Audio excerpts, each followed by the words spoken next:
एक समस्या हमारे समाज में हर साधक के, हर परिवार के साथ लगी हुई है।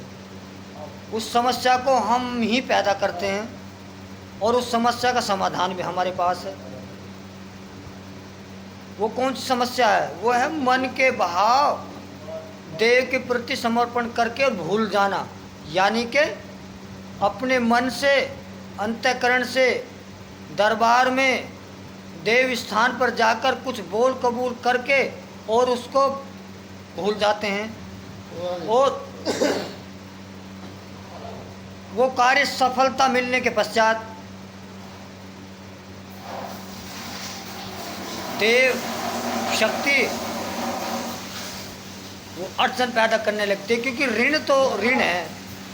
जब हम सांसारिक जीवन में ऋण दौलत किसी के साथ आदान प्रदान करते हैं, तो जब हम 1 रुपया खुद किसी पर नहीं छोड़ सकते, देवी देवता हम पर ऋण कैसे छोड़ देंगे?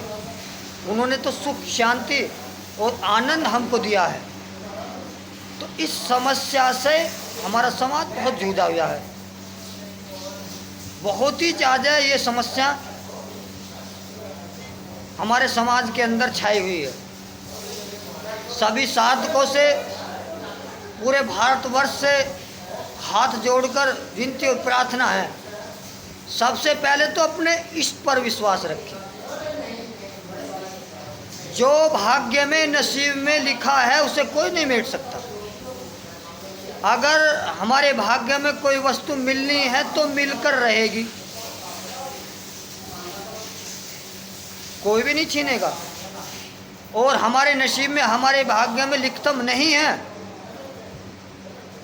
तो हमें कोई भी देने वाला पैदा इस संसार में नहीं है।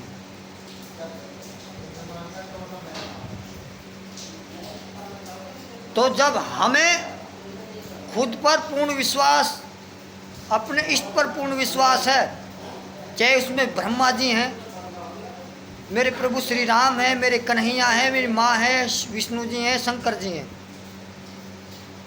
किसी एक रूप को पकड़ के बैठ जाइए, वही उद्धार करेगा।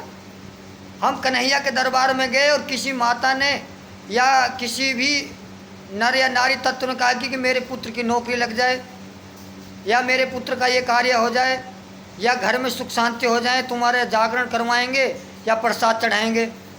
अब परमात्मा ने, देव ने वो सुन लिया, आप पर कृपा बरसा दी और हम उसे गए भूल।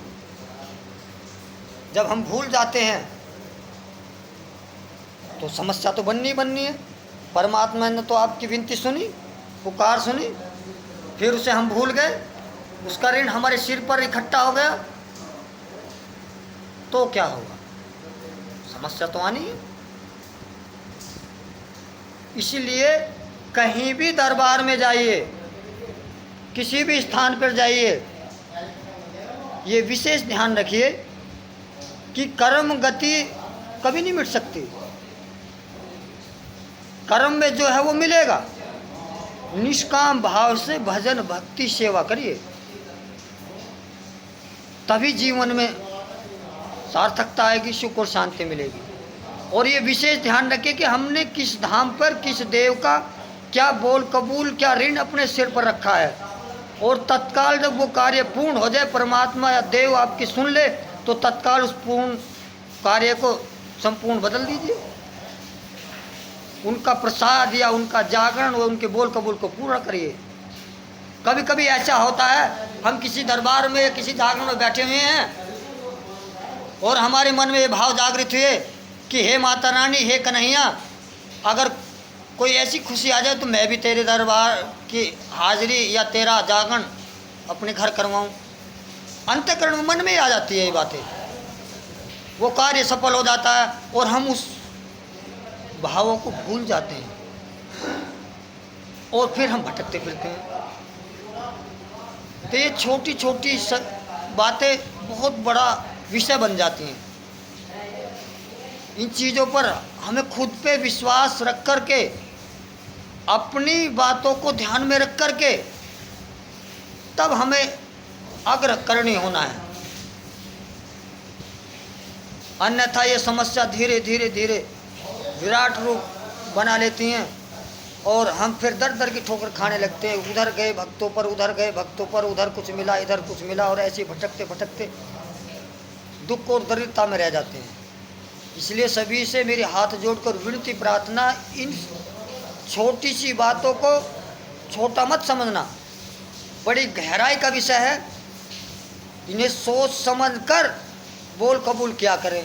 बोल कबूल करो तो फिर उसे उतारने का थोड़ा सा व्यवस्था बनाएं। उसमें भी कई विषय हैं।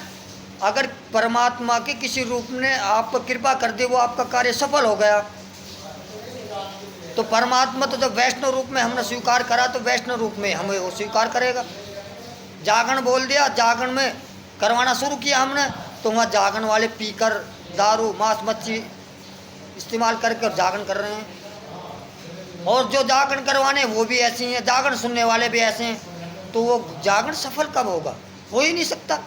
और फिर हम कहते हैं भगवान पर, देव पर दोष लगाते हैं कि हमने तो अपना आपका जागरण करवा दिया, और स्वीकार क्यों नहीं करा उसने? तो ये गलती तो हमारी है, त्रुटि तो हमारी है। इसी तरह और कोई कार्य हमने बोला और वो सफल हो गया, फिर क्या करते हैं, अरे बहुत जल्दी ये भार तारो, ये सिर पर रखा गया, तो फिर उसे भार बोलने लगते हैं, बोझ हमारी छाती पे बोलने लगते हैं। तो क्या यही हमारी व्यवस्था है? नहीं। जब हम दुख और पीड़ा में होते तो बहुत विनती प्रार्थना करते हैं परमात्मा से, देव से। जब वो सफलता मिल जाती है तो फिर हम पे जो है बोझ लगने लगता, अरे तू कैसे कैसे, चली तारो तारो तारो तारो। जब मन के भाव जैसे लेने के थे तो देने के भी तो ऐसी होनी चाहिए आंखें। लेते समय तो कुछ बातें और होती हैं, विचार होते हैं, और देते समय विचार बदल जाते हैं। तो कैसे हम खुशहाल रहेंगे? कैसे परमात्मा हमारी विनती को, प्रार्थना को इन्हें स्वीकार करेगा? ये छोटी छोटी बातें बहुत बड़ा विशाल रूप धारण कर लेती हैं और हमें नरक की तरफ ले जाती हैं, दुख पीड़ा की तरफ ले जाती हैं। इसलिए सभी भक्तों से, सभी साधकों से, मेरे भारतवासियों से हाथ जोड़कर विनती प्रार्थना है कि जो जिस देव रूप में कृपा आप पर, हम पर बरसती है, तो उस रूप को नकारे ना। जिस तरह उन्होंने आपके कार्य सफल करें, तो उसी तरह उनका भी सेवा भाव पूर्ण रूप से, मन से, श्रद्धा से और वैष्णव रूप में सफल करो। ये दारू मांस मच्छी, इनसे कोई भी कार्य सफल नहीं हो सकता। जागरण में जा रहे हैं तो दारू पी रहे हैं, मांस खा रहे हैं। किसी यात्रा पर जा रहे हैं तो दारू पी रहे हैं, मांस खा रहे हैं। किसी धाम पे जा रहे हैं तो दारू मांस इस्तेमाल हो रहा। तो क्या ऐसे हमारा जीवन सार्थक बन जाएगा? क्या ऐसे परमात्मा की हम पे कृपा बन जाएगी? हमें तो लगता नहीं। इसलिए अपने आप को सुधारें, अपने अंतःकरण में परिपक्वता, विश्वास, समर्पण और अच्छे भाव प्रकट रखें। अपने आप को समझें, भावों को सार्थक करें, तभी कल्याण हो सकता, अन्यथा कभी नहीं हो सकता। जय जय श्री राधे।